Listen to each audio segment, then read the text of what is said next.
তোমরা তো জানো যে আমি বাপের বাড়িতে ঘুরতে গিয়েছিলাম, আর এটা হলো পরের দিনের ভিডিও।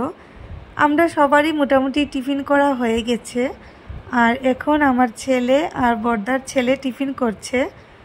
আর ভাইয়ের মেয়েটা বেশ অনেকটাই ছোট, তো ও ঘুমাতে ঘুমাতে প্রায় 2টা-2:30 বেজেছে, তো ও ঘুমাচ্ছে এখনও। আর দেখো বাইরে অনেকটাই বৃষ্টি হচ্ছিল, রাত্রেবেলা থেকেই বৃষ্টি পড়ছিল। আর আমাদের অনেকটাই প্ল্যান ছিল যে এদিক ওদিক সবাই মিলে ঘুরতে যাব, কিছুই হয়ে উঠছিল না। তাই ভাবলাম যে চলো আমরা সবাই মিলে গিয়ে একটু নৌকা চড়ে আসি, বেশ ভালো লাগবে। আরে ধরো না, আর ডর লাগে। আমার এখানে একটা মাছ আছে, মাছ আছে আমার, আমার পাড়ে আইছে মাছ বিক্রি তো, মাছ পাইলে ভালো হবে।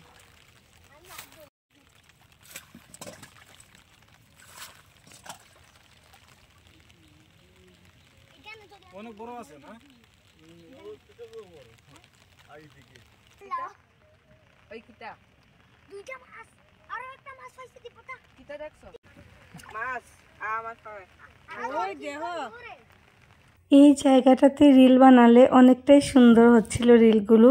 তো হাজব্যান্ড বলল যে কয়েকটা রিল বানিয়ে নাও, আর একটু ভিডিও করে নিলাম। তো নৌকা থেকে এসে আমরা এখন গয়াম পেড়ে খাচ্ছি, আর গাছের মধ্যে অনেকগুলো গয়াম পেকে রয়েছিল।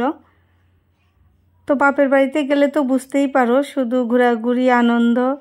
তো ভিডিও করতে পরে ভুলেই গেছি, আর ভিডিও তোমাদের সাথে শেয়ার করতে পারিনি ওই দিনের। তো এই ভিডিওটা কেমন লাগলো অবশ্যই কমেন্ট করে তোমরা জানাবে।